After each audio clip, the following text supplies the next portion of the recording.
नमस्कार, मैं Ashutosh Rana crime petrol के इस नए अध्याय शातिर क्रिमिनल्स में आप सभी का हार्दिक स्वागत करता हूं। अपराध मात्र व्यक्ति का नहीं बल्कि हमारे पूरे समाज की विफलता का प्रमाण है। स्त्री के अपने गुण होते हैं और पुरुष के अपने गुण होते हैं, लेकिन जब से समाज ने औरतों को पुरुषों से कम आंका है तब से लेकर आज तक औरतें अपने बराबरी के हक के लिए संघर्षरत हैं। औरतों के साथ हो रहे अत्याचार कहीं ना कहीं पुरुष की मानसिकता का घोतक है कि वो औरत के साथ कुछ भी कर सकता है और औरत उसका कुछ भी नहीं बिगाड़ सकती। आखिर कौन था वो अपराधी जो भरी दोपहर अपने अपराध के लिए उपयुक्त जगह का चुनाव करता है और फिर बेखौफ होकर एक महिला को उस जगह ले जाकर अपनी हवस का शिकार बनाता है? कहां से आता है ऐसा दुस्साहस? कहीं ऐसा तो नहीं कि ऐसे दरिंदों के सर से कानून का खौफ खत्म हो गया है, या औरतों पर होती दरिंदगी की खबरों को सुनते सुनते इन अपराधियों ने ऐसे कुकर्मों को अपना हक समझ लिया है?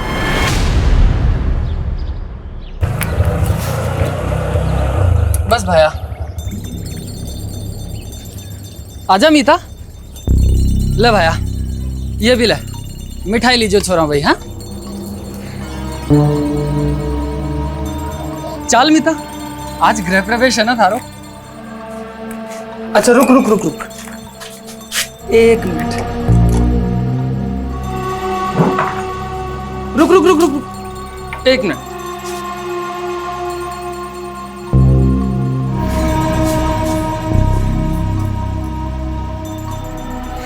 चल आजा।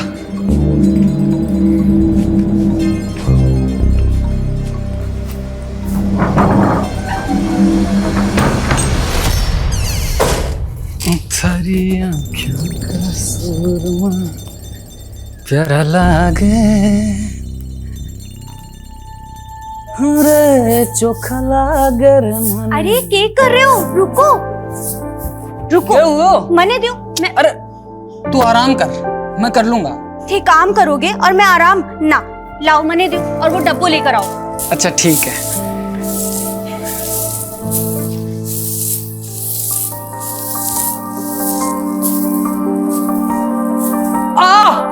कहीं हुई हो? अब लग गई।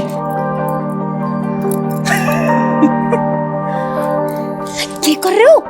कोई आ जाएगा। शर्मा रही है, मेरे से शर्मा रही है। देख, आज से हम दोनों एक दूसरे की परछाई हैं, एक दूसरे के सच्चे साथी, दुख में भी और सुख में भी, है ना?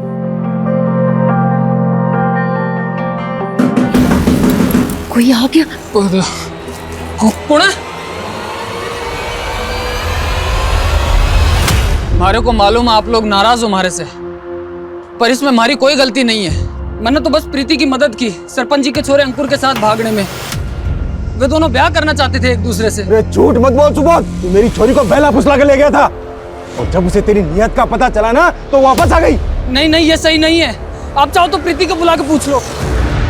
तू पंचों के सामने मेरी छोरी को बेइज्जत करना चाहे? नहीं आएगी वो यहाँ। सरपंच जी, एक बार अंकुर को बुला के तो पूछ लो ना, सब साफ साफ हो जाएगा। ये क्या कर रहे हो? तो सुनो, मेरे छोरे को बदनाम करता है। मारो इसे। नहीं नहीं नहीं, हमारी बात तो सुनो। मारो इसको, हाथ जोड़ दो। मारो इसको।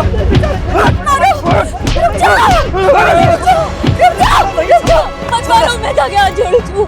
मत मारो, मत मारो, मत मारो।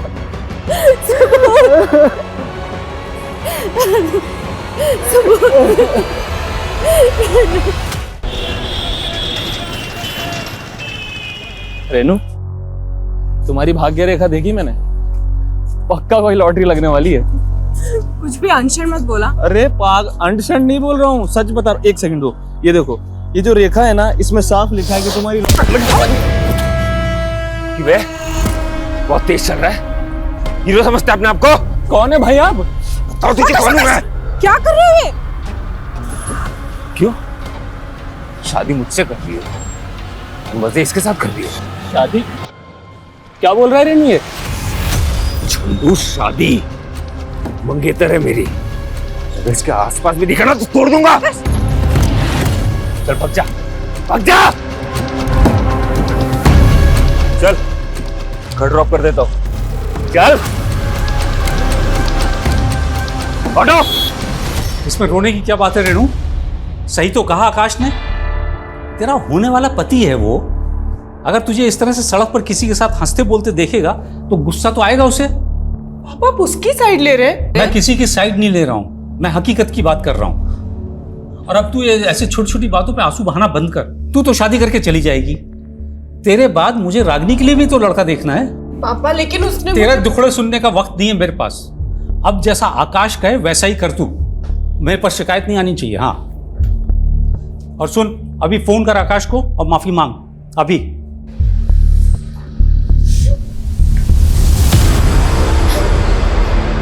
अरे बस ठीक हूँ मैं। अपनी हालत तो देखो, कितनी बुरी तरह मारा है उन लोगों ने।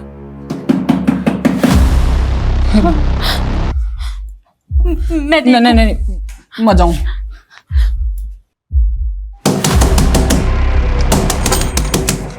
सुबोध, क्या हो गया?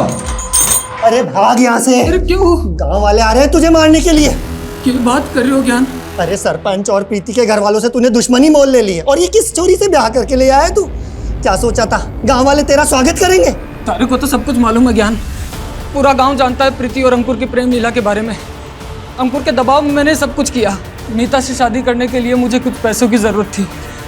वो पैसे मांगे मैंने अंकुर से और उसके बदले में ये काम किया। तो अरे ये सब कुछ उन लोगों को कौन समझाएगा? उनके सर पर तो खून सवार है। प्रीति के घर वाले और सरपंच ने मिलकर तुम दोनों को मारने का मंसूबा बनाया है। लेके भाग जा इस चोरी को।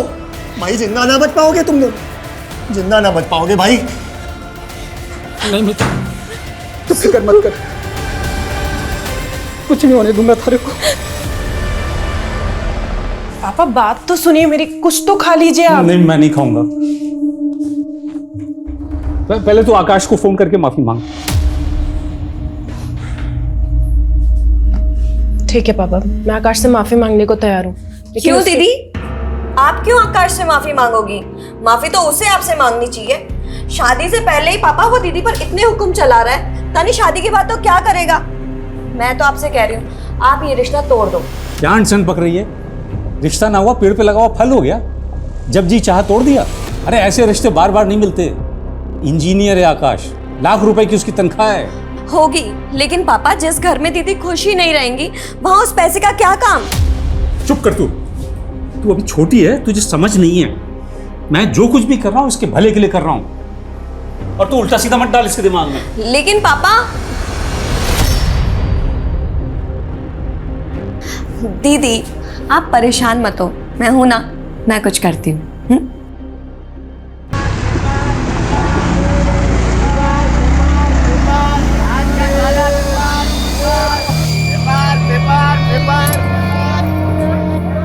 लो भैया, क्या देख रही है? गांव से बहुत दूर है हम, कोई नहीं आएगा। चल एक काम कर, तू यहाँ बैठ, मैं टिकट लेकर आता हूँ। हाँ, ये फोन में पैसे भी भरवा लाना। ठीक है, तू बैठ, मैं आता हूँ। हाँ,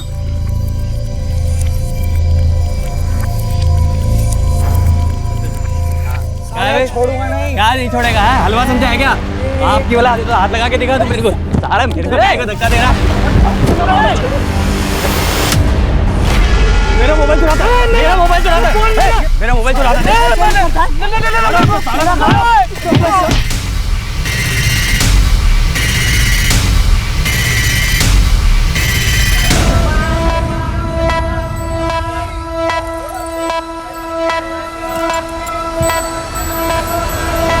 अब मैं चोर नहीं हूँ साहब, वो दोनों गुंडों ने मारे को फंसा दिया साहब। झूठ मत बोल, सबने देखा था तुझे, तेरे पास दो मोबाइल थे। अब उन दोनों में से एक तो मेरा फोन था, एक मेरी बीवी का फोन था साहब। सब हुआ क्या था कि मैं जा रहा था और उन दोनों में से एक बंदा मेरे से टकराया और मेरे गिर गया साहब, मेरा फोन भी गिर गया। उनमें से एक मेरा फोन उठा के बोलता है कि ये मेरा फोन है, मेरा फोन है, और वो चोर चोर चिल्लाने लग गए साहब। सब मेरी बीवी बस स्टैंड पे मेरा इंतजार कर रही है साहब। बस पुलिस के सामने जो भी आता है ना दुख भरी कहानी सुनाता है। एक दिन लॉकअप में रहेगा ना तो सब कबूल कर लेगा। बंद करो इसको लॉकअप में। साहब मैं सच कह रहा हूँ साहब, मैं कुछ झूठ नहीं बोल रहा साहब, मैं चोर नहीं हूँ साहब।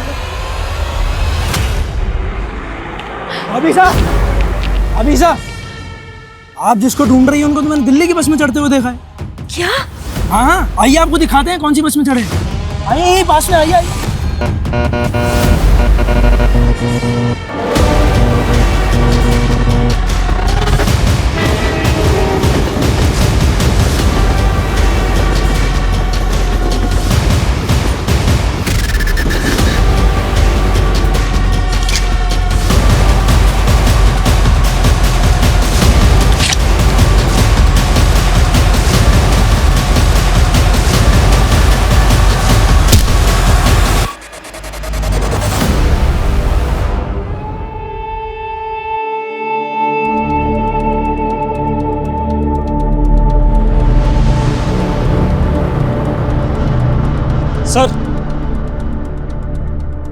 सर ये खून से सना हुआ चाकू मिला है, शायद यही मर्डर वेपन है। विक्टिम का चेहरा बुरी तरह से बिगाड़ा गया है, शायद इसलिए ताकि शिनाख्त ना हो सके। पूजा, बड़े को कवर करो। ये जंगल रेलवे स्टेशन के नज़दीक है। मुमकिन है कि विक्टिम यहाँ की रहने वाली ना हो और कातिल इसको यहाँ पर कत्ल करने के इरादे से ही लेकर आया हो। सर ये भी तो हो सकता है कि विक्टिम और कातिल एक दूसरे को जानते हो। सर ये देखिए सर, झाड़ियों में एटीएम कार्ड मिला है। देखो जरा किसका। सर एलएनसी बैंक का है, लेकिन इस पे कार्ड होल्डर का नाम नहीं लिखा हो। इस बैंक की नज़दीकी ब्रांच से कांटेक्ट करो और कार्ड की डिटेल्स निकलो। सर ये देखिए।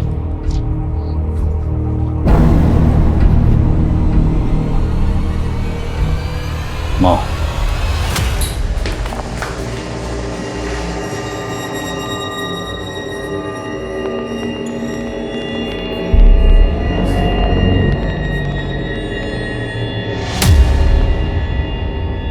अच्छी लग रही हो। सॉरी हाँ, अभी कुछ ज्यादा ही हो गया, मुझे पता है। लेकिन तुम भी मुझसे बहुत बहस करती हो। काम करो, तुम मुझे सॉरी बोल दो, ठीक है? सब कुछ यहीं पे खत्म करते हैं। आकाश सॉरी, इट्स ओके, आगे से ना। लेकिन मैं तुमसे शादी नहीं कर सकती। मैं किसी और से प्यार करती हूँ। आकाश, यहाँ पे तमाशा मत करो। तमाशा तुमने देखा ही है। मैं तुम्हें अपनी बीवी मान चुका हूं, इतनी आसानी से नहीं जाने दूंगा। किसकी वजह से मुझे छोड़ रही हो? इस चंदू की वजह से। काट के लाके रख दूंगा मैं। आकाश, जबरदस्ती तुम मुझे हासिल नहीं कर सकते। अच्छा यही होगा कि मुझे भूल जाओ।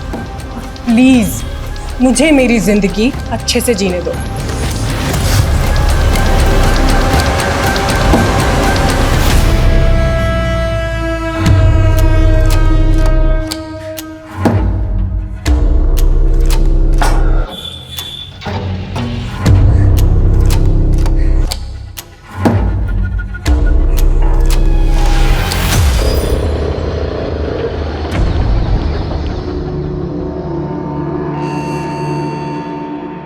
अब आप पूछे इनसे, इनको कितनी बार मैंने कहा कि चोर मैं नहीं, वो लोग हैं, मगर सर इसके पास 2 फोन थे तो कंफ्यूजन हुई। फिलहाल जाओ तो। Sorry sir. सब हमारी बीवी साहब। तुम शांत हो जाओ, बैठो, बताओ क्या हुआ है? हमारी बीवी का कुछ पता नहीं चल रहा है साहब। आखिरी बार कहाँ देखा था उसको? जयपुर बस अड्डे पे साहब। और सर इन्हें ठगने वाले लोगों के बारे में भी हम पता लगा रहे हैं और काम करने के तरीके से लग रहा है जैसे कोई पेशेवर मुजरिम थे। सब हमारी बीवी का पता लगा लो साहब। सुबह तुम फिक्र मत करो, हम तुम्हारी बीवी को जल्द से जल्द ढूंढने की कोशिश करेंगे। ठीक है सर। बॉडी की शिनाख्त अभी तक नहीं हो पाई है। हालांकि पोस्टमार्टम रिपोर्ट से पता चला है कि लड़की की उम्र 23 से 25 साल के बीच थी। और सर लड़की की मौत बॉडी मिलने से 7 से 8 घंटे पहले हुई थी। और मारने से पहले विक्टिम के साथ फिजिकल रिलेशन बनाया गया, पर बॉडी पर किसी भी तरह का डीएनए सैंपल्स नहीं मिले।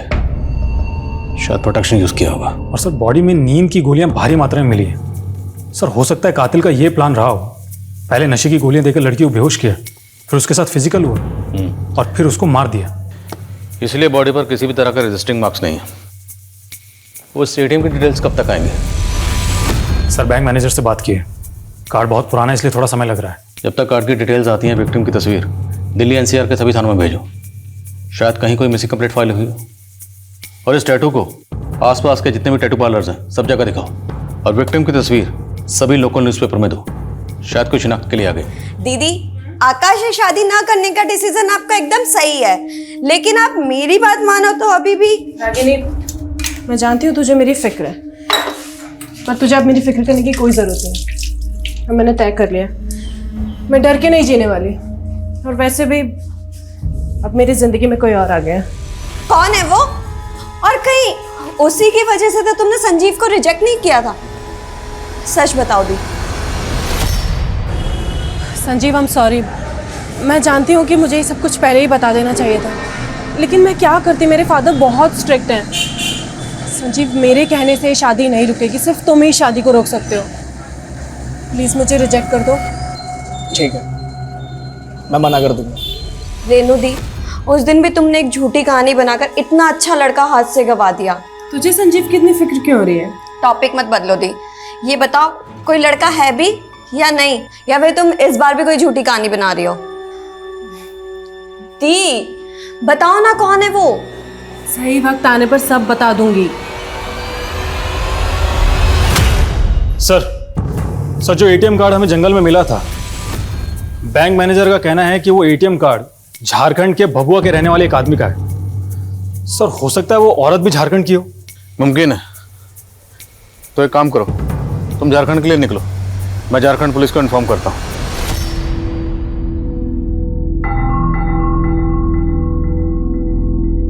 रेणु, कहाँ है तू? इधर आ, बाहर आ। जी पापा, क्या हुआ? क्या है ये? हैं? राजेश कौन है ये? पापा, राजेश मेरे पति का नाम है। क्या? तूने सच में शादी कर ली? कोई शादी वादी नहीं हुआ है अंकल। कह तो रहा हूं आपसे, सर्टिफिकेट नकली है ना? नहीं पापा, ये सर्टिफिकेट एकदम सच है, मेरी वाकई में शादी हो गई है। क्या है ये? अंकल आप दुखी मत हो, देखो आप शादी की तैयारी करो, मैं हूं ना, इसे तो मैं संभाल लूंगा। तुझ जैसे गुंडे से कभी शादी नहीं करूंगी। निकल जा मेरे घर से बाहर, निकल जा बाहर जा। अंकल, तेरी शादी आकाश से ही होगी। सॉरी आकाश। अरे अंकल, आप माफी क्यों मांग रहे हैं? प्लीज बुरा मत मान। नहीं अंकल, आप टेंशन क्यों ले रहे हैं? मैं कह तो रहा हूँ आपसे, मैं संभाल लूंगा सब कुछ। अब शादी की तैयारी की। क्या कर रही है रेणु? मुझे मारेगी? मार।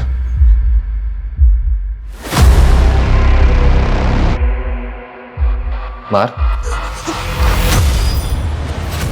आगे मत बढ़ना कोई भी। पापा हटिए, आप यहाँ से हटिए, मेरे पास मत आना। ठीक है। मुझे मेरी मरी हुई माँ की कसम है, अगर मेरे कोई पास आए तो मैं अपनी नस काट लूंगी। नहीं रेणु, क्या कर रही है? रेणु, कहाँ जा रही है? पापा, आप मुझे कभी समझ ही नहीं पाए।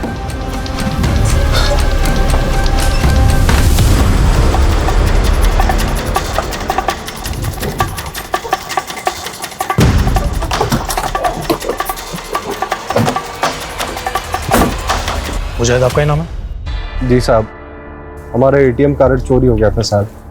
हम पंजाब में जेसीबी चलाने का काम करते हैं। अभी 2 हफ्ता पहले जब हम दिल्ली बस अड्डे पे बस का इंतजार कर रहे थे, तभी अचानक एक आदमी आ धमका। कौन आदमी? साहब, हम बस का राह देख रहे थे, तो आदमी हमसे आकर बोला कि हम भी झारखंड जाने वाले हैं। साहब, वो हमसे बतियाने लगा। हमें बाथरूम जाना था, तो वो हमसे कहने लगा कि हम संभाल लेंगे तुम्हारा सामान। हमने भरोसा कर लिया साहब उस पर, और लौट गए। जब वहाँ लौट कर वापस आए तो ना तो वो आदमी वहां पर था, ना हमारा सामान। और उसी बैग में तुम्हारा एटीएम कार्ड भी था? अरे एटीएम कार्ड का साहब, हमारा पर्स, हमारा मोबाइल, पैसा, कपड़ा लत्ता सब कुछ उसी में था। मुझे तुम्हारा फोन भी चोरी हुआ था ना? जी साहब। उसका IMEI नंबर है तुम्हारे पास?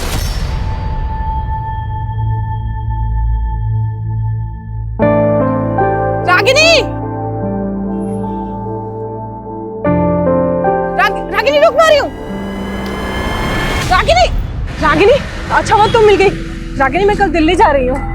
मुझसे बात मत करो तुम। Ragini, I am so sorry, पर तू ही बताना मैं क्या करती। वो उस आकाश से शादी करके अपनी जिंदगी तो नहीं बर्बाद करती ना? पर मेरी कर दी ना। मतलब तुम तो चली गई, पर तुम्हारे किए की सजा मुझे भुगतनी पड़ेगी। रागिनी, एक मिनट, साफ साफ बता हुआ क्या है? आकाश बेटा, हाँ बाबा, मुझे माफ कर दे, मैं अपना वादा पूरा नहीं कर पाया। देखिए, जैसे हाथों की सारी उंगलियां एक जैसी नहीं होती, वैसे ही सारी औलादें एक जैसी नहीं होती। आप अपना वादा पूरा कर सकते हो अभी भी। मैं रागिनी से शादी कर लूंगा, अगर आपकी इजाजत हो तो। बिल्कुल बिल्कुल, बहुत अच्छी बात कही तो। रागिनी, तू करेगी ना आकाश से शादी? तू आकाश से शादी करेगी? ये सब तुम्हारी वजह से हो रहा है। रागिनी, रागिनी मेरी बात तो सुन।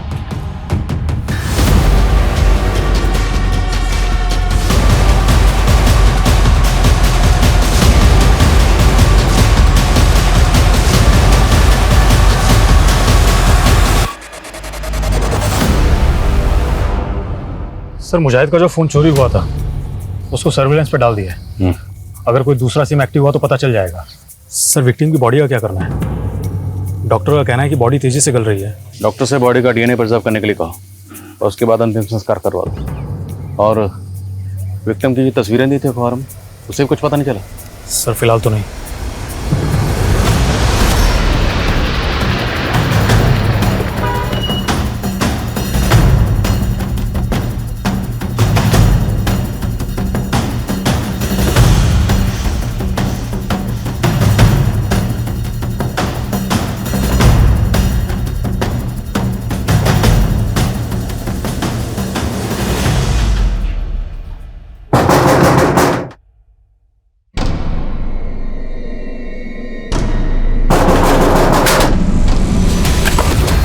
क्योंकि चल तुम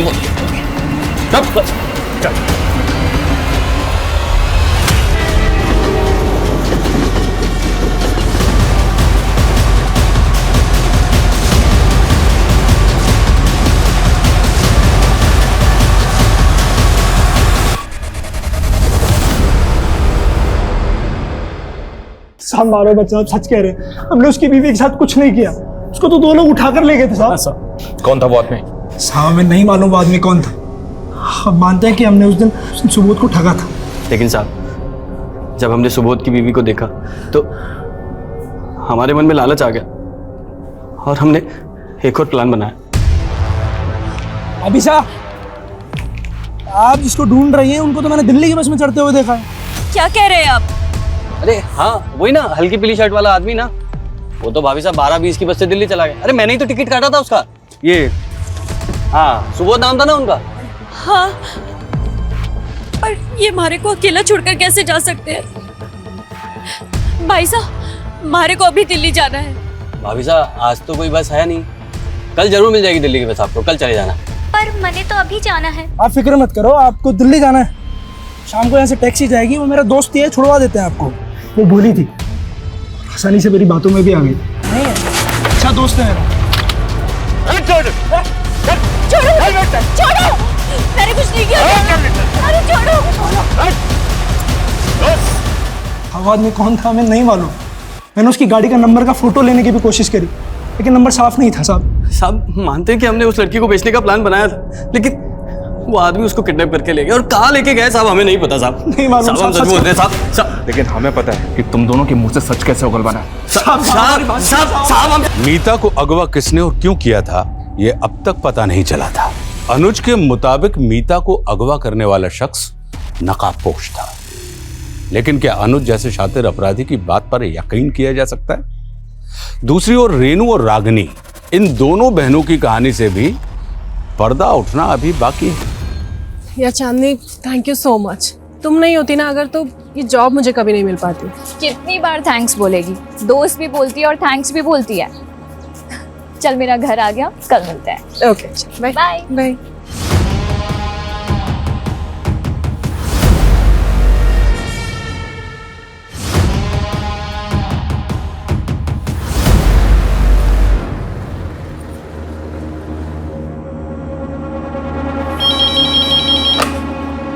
हेलो। अब हेलो, पापा मैं रेनू।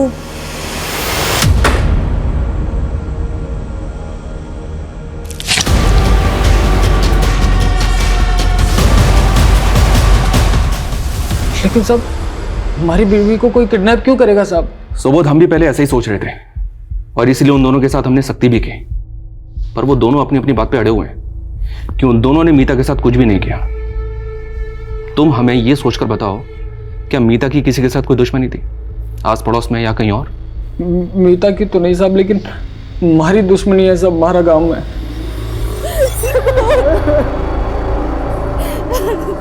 वो लोग मार देते साहब हमारे को जान से। तो तुम्हें लगता है कि प्रीति के फादर विजय और गांव का सरपंच मीता को अगवा कर सकते हैं? धोखा और दुश्मनी इंसान आसानी से नहीं भूलता साहब। कहीं उन लोगों ने हमारी मीता को। तुम चिंता मत करो, फिलहाल तुम घर जाओ, जैसे ही कुछ पता चलेगा हम तुम्हें बता देंगे। ठीक है साहब। शर्मा, इस सुबोध के गांव जाकर हमें इंक्वायरी करनी होगी। हो सकता है कि वहां से मीता के बारे में हमें कोई पुख्ता लीड मिले। साहब, इंसान को पहचानने में मात खा गया मैं। वो आकाश जिसे मैंने अपने बच्चों से ज्यादा माना, कातिल निकला। पापा, पुलिस ढूंढ रही है उसे, और अच्छा ही हुआ कि रेणु दीदी हम सबको छोड़कर चली गई, वरना उनकी जिंदगी तो बर्बाद हो जाती।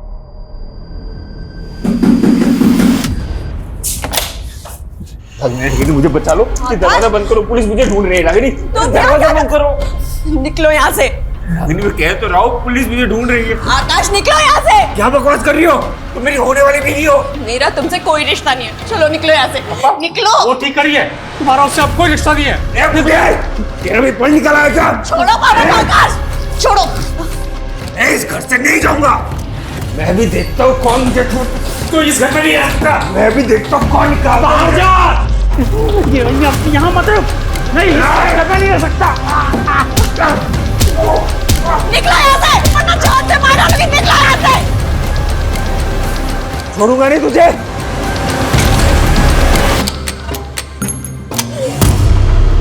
अरे नहीं साहब, हमारी दुश्मनी तो सुबोध से थी। मीता को अगवा करके मेरे को क्या मिलेगा? साहब जरूर किसी ने आपके कान भरे हैं। देखिए, इस उम्र में हड्डियां कमजोर हो जाती हैं, जोड़ने में टाइम लगता है। क्यों बेकार में तोड़वाना चाहते हैं? धमकियां किसी और को देना साहब। सरपंच हूं गांव का, नियम कायदे मैं भी जानता हूं। जब कह रहा हूं मीता को अगवा नहीं किया तो नहीं किया। कोई सबूत है आपके पास? सबूत हो ना तब आना। जयराम जी की।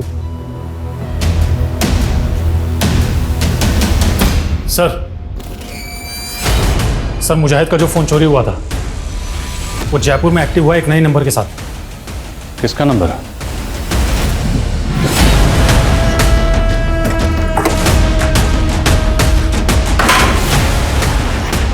शुभम। हाँ। अरे लेकिन लेके चलो सर। अरे मैंने किया क्या है? लेकिन मारे को मत मारो साहब जी, मैं सब बता रहा हूँ। आपने मैंने वो फोन एक मोबाइल की दुकान से खरीदा था। वो आदमी सेकंड हैंड फोन बेचता है। वो फोन तुमने कौन सी दुकान से खरीदा था? अरे चल निकल। क्या होगा साहब? अरे बात क्या है? मैं बताता हूँ। साहब मैं मानता हूँ कि मैंने चोरी का फोन बेचा है साहब, लेकिन ये कत्ल वतल से मेरा कोई लेना देना नहीं है साहब। किसको बेचा? अरे साहब, दिन में 10 लोग आते हैं, 10 फोन बेचता हूं। 10 लोगों के चेहरे याद कर और बता किस किस को बेचा था। तेरी दुकान में सीसीटीवी तो है ना?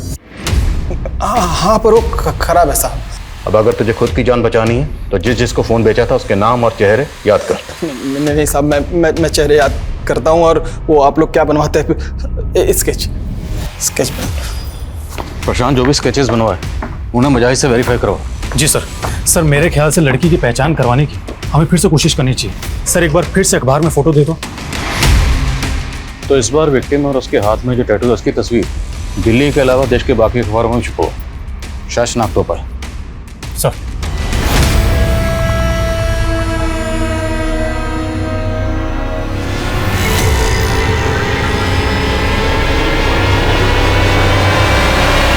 सर प्रशांत के बनाए स्केचेस में से एक स्केच को मुजाहिद ने आइडेंटिफाई कर लिया है। ये रहा वो स्केच और इसे उठा लिया है। मैं मानता हूँ कि मैंने मुजाहिद का सामान और उसका फ़ोन चुराया था साहब, पर वो सारा सामान मैंने प्रशांत को बेच दिया था साहब। तुमने जो मुजाहिद का सामान चुराया था उसमें मुजाहिद का एटीएम कार्ड भी था, और वो एटीएम कार्ड हमें एक लड़की की डेड बॉडी के पास मिला। वहाँ कैसे पहुँचा? मतलब तुमने पहले उस लड़की का मर्डर किया, सामान प्रशांत को भेजा, और वो एटीएम कार्ड तो गलती से वहीं भूल गया, है ना? साहब ये सच नहीं है साहब, मैं कोई खूनी नहीं हूँ साहब। मारे को तो ये चोरी भी मजबूरी में करनी पड़ी थी साहब। 1 हफ्ते पहले मारे को भी वहीं पर लूटा था किसी ने, उसी जगह पर। हमारे पास तो जयपुर आने का भी पैसा नहीं था साहब, और मजबूरी में मारे को भी वही जुल्म करना पड़ा जो हमारे साथ हुआ था। इस टैटू को देख और बता, तूने ये टैटू किसी लड़की के हाथ में देखा था? नहीं साहब। अगर ये सबूत सच बोल रहा है तो हमें इस केस को रीलुक करना पड़ेगा। हमसे कहीं ना कहीं कोई ना कोई चूक तो हुई है। सर, सुबोध का स्टेटमेंट वेरीफाई करने के लिए मैंने प्रशांत को पुलिस स्टेशन बुलाया था, लेकिन उसका फ़ोन बंद आ रहा है। सर, प्रशांत का घर और दुकान दोनों जगह चेक किया, दोनों जगह ताले लगे हुए हैं। खबरियों को काम पे लगाओ, लेकिन ढूंढो इस प्रशांत को। जी सर। इस प्रशांत ने भागकर कम से कम इतना तो साबित कर दिया कि इसका इस केस से कोई ना कोई ताल्लुक तो है। सर, खबरियों ने पता लगाया कि मीता को जीबी रोड के एक ब्रोथल में बेचा गया। वो ब्रोथल मुन्नी नाम की एक औरत चलाती है। उसने बताया कि 5 महीने पहले मीता एक अपने कस्टमर के साथ भाग गई थी। एक काम करो, लोकल पुलिस की मदद से मीता की सर्चिंग शुरू करो। मैं तब तक उसके पति सुबोध को इन्फॉर्म करता हूँ। Okay sir.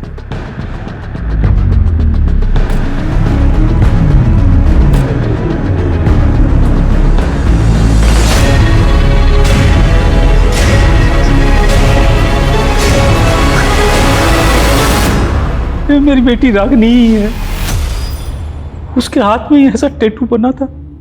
वो अपनी बहन रेनू को ढूंढने यहाँ दिल्ली आई थी। मुझे क्या पता था एक बेटी की तलाश पे दूसरी बेटी भी खो दूंगा। रागनी का फोन स्विच ऑफ है। क्या आपके पास आपकी बड़ी बेटी रेनू का फोन नंबर है? मुझे उसका पुराना नंबर याद है। नंबर बताइए।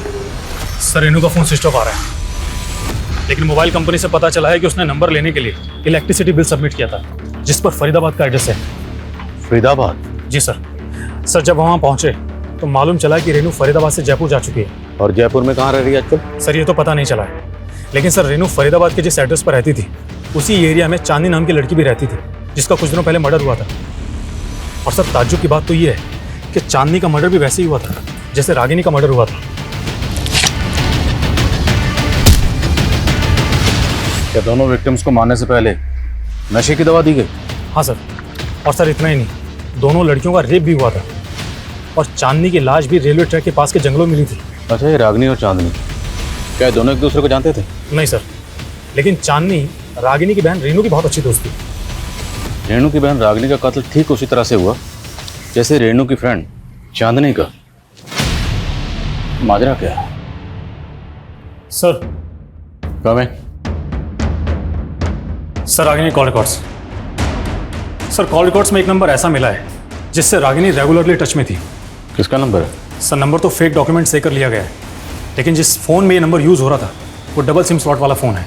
तो जाहिर सी बात है इस दूसरे सिम के डॉक्यूमेंट्स भी फेक ही होंगे। जी हाँ सर, लेकिन सर इंटरेस्टिंग बात तो ये है कि ये जो दूसरा सिम कार्ड है ये किसी और फ़ोन में एक्टिव था। ये हमारा पहला फ़ोन है जो कि डबल सिम स्लॉट वाला है। ये पहला सिम बंद है, और ये जो दूसरा सिम है ये किसी दूसरे मोबाइल में एक्टिव है, और ये दूसरा फ़ोन भी डबल सिम स्लॉट वाला है। जब हमने इसके IMI नंबर को ट्रेस किया तो पता चला कि इसमें एक तीसरा सिम यूज़ हो रहा था, और ये तीसरा सिम अब किसी और फ़ोन में एक्टिव है। और सर, ये सिम जिसके नाम पर रजिस्टर्ड है उसके बारे में पता चल गया है। कौन है वो? हमारी बात को भरोसा करो साहब, वो चोरी का फ़ोन था जो मैंने प्रशांत से खरीदा था।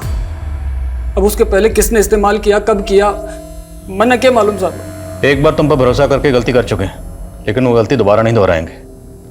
मर्डर केस है। जिस लड़की का कत्ल हुआ है ना, उसकी एक नंबर पर लगातार बात होती थी, और जिस नंबर पर बात होती थी और जिस मोबाइल इंस्ट्रूमेंट में वो सिम इस्तेमाल होता था, उस मोबाइल इंस्ट्रूमेंट के तार तेरे मोबाइल से जुड़ रहे हैं। इस बार सीधे सीधे पूछो, सीधे सीधे बता दे। अगर नहीं बताएगा ना तो उल्टा लटकाएंगे, और इस बार इतना मारेंगे। हाँ तो मारो ना साहब, मारो, लेकिन सच यही है साहब कि किसी खून से मेरा कोई लेना देना नहीं साहब। हमारी तो किस्मत ही खराब है। जो ये सारे दुख और ये मुसीबत एक साथ हमारी किस्मत में आ लिखे। और साहब अगर आप बोल रहे हो कि मैं खूनी हूं तो हमारी बीवी मीता को खूनी कौन है साहब? मतलब आप साहब बोल क्या कहना चाहता? साहब मेरी बीवी मीता का खून हो गया था साहब, और मैंने जयपुर थाने में रिपोर्ट भी लिखवाई है, आप चाहो तो पता कर लो। तो बहुत बुरी खबर है तुम्हारे लिए। तुम्हारी बीवी मीता को दिल्ली में एक कोठे पर बेचा गया था। हम उसे ढूंढ ही रहे थे कि हमें उसकी ये फोटो मिली। पानीपत में उसकी लाश मिली हमें। किसी ने उसका गला दबा के मार दिया था उसे। सर मुझे नहीं लगता सुबोध खूनी हो सकता है।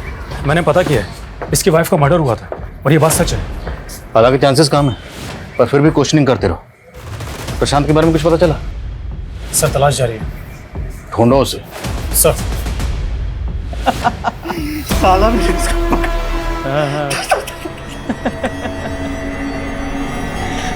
साले वर्दी देख पक गया होगा। साला पेंटिंग क्या बात।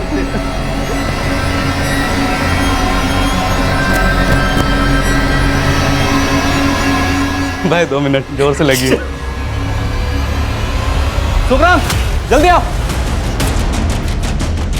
खुद को मारने की कोशिश की इसने। एम्बुलेंस बुलाओ जल्दी।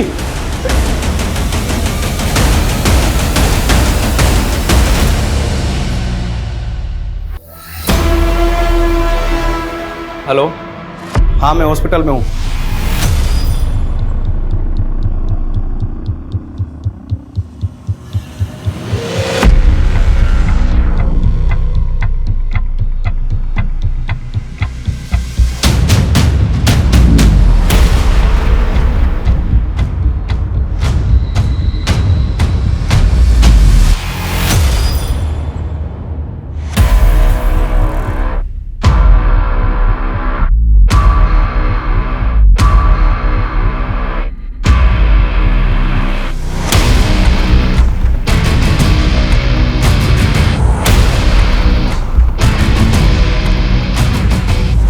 पुलिस की नजरों में अब भी प्रशांत और सुबोध दोनों संदिग्ध थे।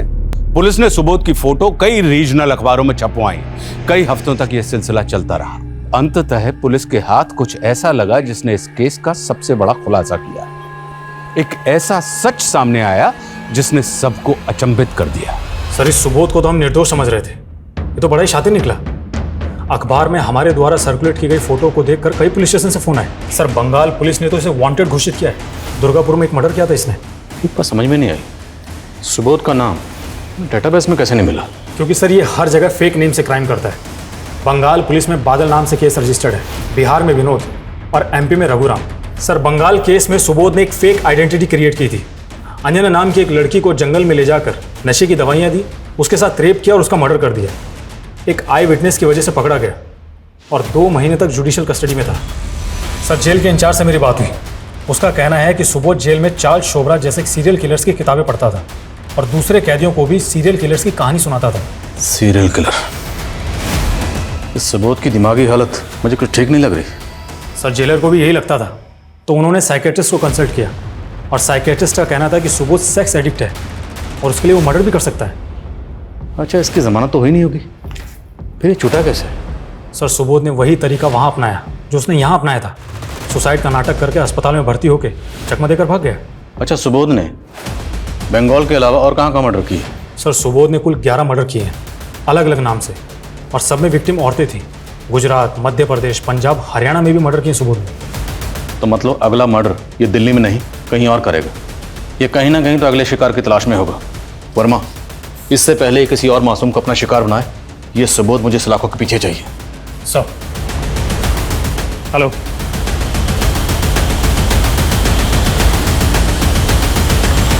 सर वो रूम नंबर 11 में पक्का वही है सर? पक्का? Yes sir. चलो।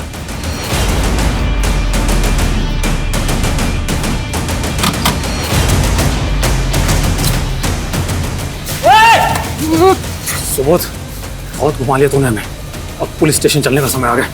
लेके चलो इसे। खूब दौड़ाया ना आप लोगों को, लेकिन अब और परेशान नहीं करूंगा। बता दूंगा सब कुछ। हमारी मीता जिसको उन कमीनों ने धंधे पर बैठा दिया था। आपको तो पता ही चला होगा ना? पता है हमें। हमारी बीवी मीता अपने किसी कस्टमर के साथ भाग गई थी। अरे वो कस्टमर में ही तो था। पहले भगा के ले गया उसे और मार दिया। फिर क्यों मारा मीता को? मैली होगी थी ना साहब। मीता की मौत के बाद मानो मन नया जन्म मिल गया हो। सालों तक लोगों ने सताया हमारे को, पर अब हमारी बारी थी। रेणु कहाँ? यही दिल्ली के त्रिनगर में शादी की थी उससे मैंने। और रेणु की बहन रागिनी, उसे क्यों मारा? रेणु के साथ उसे मार्केट में देखा था मैंने। रागिनी बड़ी पसंद आई थी मैंने, लेकिन रागिनी से पहले रेणु की सहेली चांदनी से मिला मैं। उसके खूब मजे लिए मैंने, फिर मार दिया उसे। और बाद में मुझे पता चला कि रेणु रागिनी को बार बार फोन करती थी, और वहीं से रागिनी का नंबर चुराया मैंने, और फिर रेणु से मिलने के बहाने उसे दिल्ली बुला लिया। बस बस भाया। यहाँ पर किस लिए? यहीं से जाना पड़ेगा। वो पूरा घूम के जाएंगे तो टाइम लग जाएगा ना।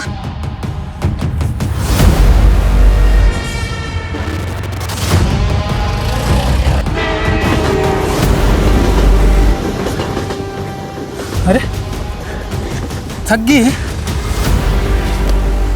एक काम कर, और कितना दूर जाना है? ये जूस पी ले। पी ले पी ले। और पी ले।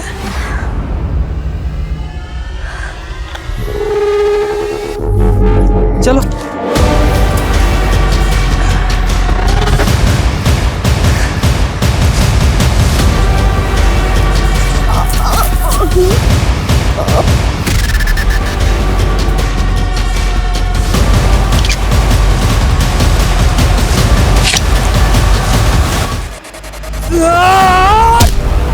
ये सब वैश्यपना क्यों करता था? हमारे को भी शोभराज भैया की तरह अलग अलग लड़कियों को चखने का चस्का लगा था। तूने सभी विक्टिम्स को किसी रेलवे स्टेशन के पास वाले जंगल में ले जाकर मारा, और वहां ले जाकर मारने से पहले तूने नशे की दवाई देता था।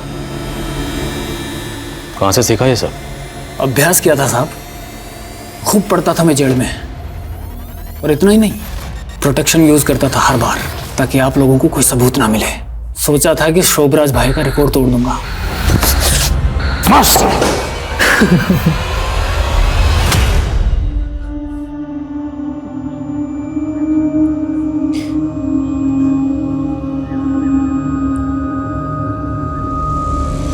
सुबोध ने अपने स्टेटमेंट में जो खुलासे किए थे वो काफी चौंका देने वाले थे। सुबोध एक कुख्यात अपराधी के किस्सों और कारनामों से काफी प्रभावित था।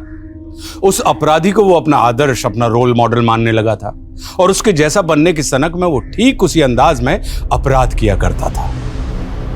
सुनने में कितना विचित्र लगता है ना, लेकिन अफसोस कि ये आज के युग की सच्चाई है। जिस तरह मनोरंजन के नाम पर खबरों को सनसनीखेज बनाकर हमारे सामने पेश किया जाता है, ये भी इसकी एक वजह है।